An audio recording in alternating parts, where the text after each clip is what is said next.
Bonjour à tous. Alors aujourd'hui, je vous propose un exercice du concours Access, un exercice sur les intégrales. C'est le concours 2019. On munit le plan d'un repère orthonormé OIJ et on va considérer deux courbes. D'abord, la représentation de la fonction carrée, qui sera la courbe C, et ensuite la droite delta d'équation y égale 3. Alors, je tracerai ça rapidement. Et ensuite, qu'est-ce qu'on nous dit? Que C coupe delta en deux points. Le point A d'abscisse positive et B d'abscisse négative. Donc tout de suite, on va faire une figure, ça évitera d'être un petit peu embrouillé. On va se placer donc dans un repère ici, l'axe des abscisses, l'axe des ordonnées. J'ai fait un repère orthonormal comme ça, au brouillon. Alors ensuite, on va d'abord tracer la droite delta d'équation y égale 3. Y égale 3, donc 5 c'est ici, donc 3 c'est par là. Donc l'ensemble des points d'ordonnée 3, c'est une horizontale ici. D'accord, voilà. Et donc ça c'est la courbe de delta d'équation y égale 3. Il nous reste maintenant à tracer la courbe donc de la fonction carré. Comment tracer cette courbe? On va placer des points. Donc ici en 0, 0 carré ça vaut 0. L'image de 1 c'est 1 au carré, c'est ici. L'image de 2 c'est 4.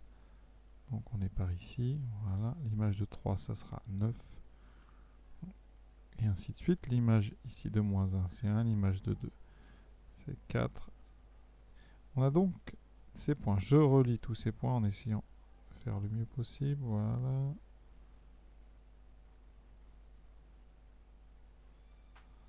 Voilà, ça c'est donc la courbe C d'équation y égale x carré. On remarque effectivement que ces deux courbes se coupent en deux endroits, donc ici et là. A, ça sera celui qui a une abscisse positive, donc A c'est à droite et B c'est à gauche. Alors ici c'est y égale 3, donc là on trouve normalement x égale racine de 3, enfin moins racine de 3, et de l'autre côté racine de 3. Voilà. Ensuite on note D le point de OI, donc OI, je rappelle c'est le repère OIJ, donc O c'est l'origine, I c'est le point qui est ici, donc la droite OI c'est l'axe des abscisses, et D c'est le point de OI ayant la même abscisse que A, d'accord, ici. Donc je vais le mettre ici en bleu, donc ça c'est le point, alors c'est pas très net en bleu, donc on va plutôt le mettre en quoi, en vert, c'était très bien. Donc I c'est ce point là, et c'est le point de I ayant la même abscisse que B, donc ça c'est D, pardon, et ça c'est le point C. On a, vous voyez ici, un rectangle ABCD. Première affirmation, l'intégrale entre moins racine de 3 et racine de 3 de x carré dx, c'est 2 racines de 3. Alors ici, vous savez que pour calculer une intégrale, il faut trouver une primitive de la fonction qui est à l'intérieur. Donc x carré, on connaît une primitive, c'est très simple. C'est les choses qu'il faut connaître.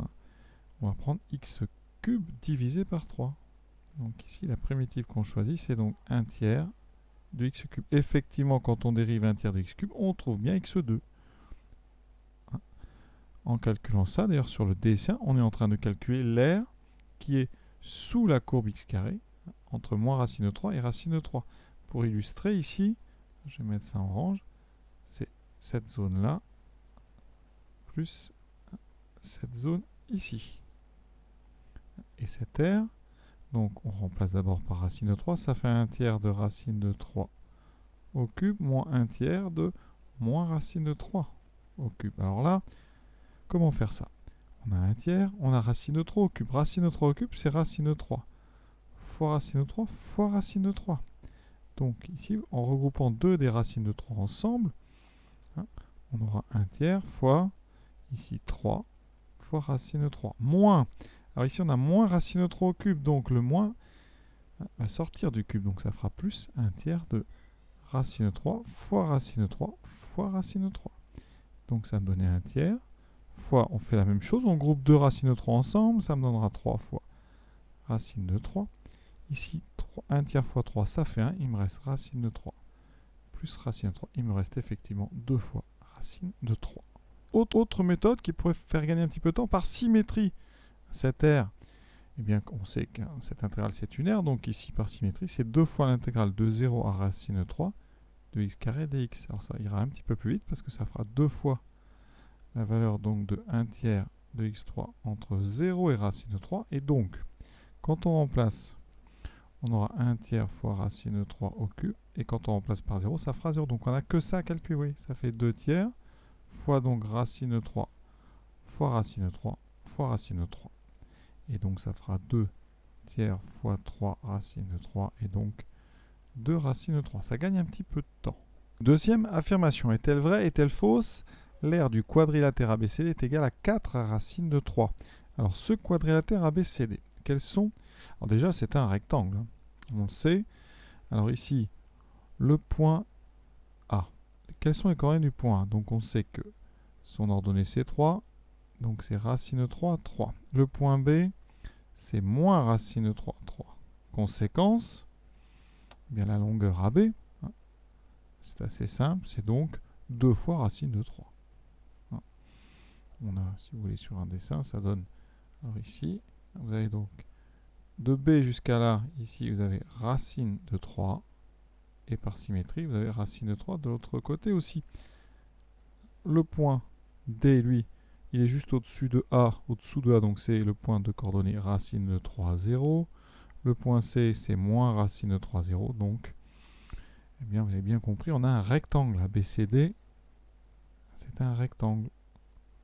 J'ai la longueur AB, il me faut donc la longueur, par exemple, AD. A et D sont sur une verticale, donc c'est facile. Hein. On a ici l'ordonnée de A qui est 3, l'ordonnée de D qui est 0, donc la distance AD, elle vaut 3. Conséquence, l'aire de ABCD, c'est donc 3 fois, c'est la hauteur, fois la base AB, 3 fois 2 racines de 3, ce qui fait 6 racines de 3. Donc l'affirmation, cette fois-ci, elle est fausse. Troisième affirmation, la surface P comprise entre le segment AB et C a pour aire 4 racines de 3. Alors j'ai refait ici le rectangle ABCD pour faire quelque chose de plus net. Vous avez ici la parabole, voilà, avec ici l'origine, hein, ça c'est O. Alors c'est bien moins pointu que ça, mais hein. Qu'est-ce qu'on sait? On a dit que l'aire donc de ce rectangle, l'aire ABCD, c'était 6 fois racine de 3. Ensuite, on a dit que l'aire qui était sous la courbe, sur le segment justement moins racine de 3, racine de 3, c'était la valeur de l'intégrale. Et on avait trouvé, hein, donc l'aire ici orange, c'est donc 2 racines de 3. L'aire orange égale 2 racines de 3. Donc, ça veut dire quoi? Vous avez compris. L'aire qui est comprisable, l'aire de cette surface P, hein, donc l'aire de la surface P, ça sera donc l'aire du rectangle, 6 racines de 3, moins l'aire orange, 2 racines de 3, c'est donc 4 racines de 3. L'affirmation C, elle est vraie. Dernière affirmation, l'aire de P vaut 2 tiers de l'aire de ABCD. Alors ici, l'aire de P vaut 2 tiers. Alors on va calculer 2 tiers de l'aire de ABCD. C'est donc 2 tiers de 6 racines de 3. On a déjà calculé ça. On simplifie par 2. Ici, ça fait donc 4 racines de 3. Et c'est bien égal à l'aire de P. Conclusion, 2 tiers de l'aire de ABCD vaut bien l'aire de P. Donc l'affirmation D, elle est elle aussi vraie. Et l'exercice est terminé.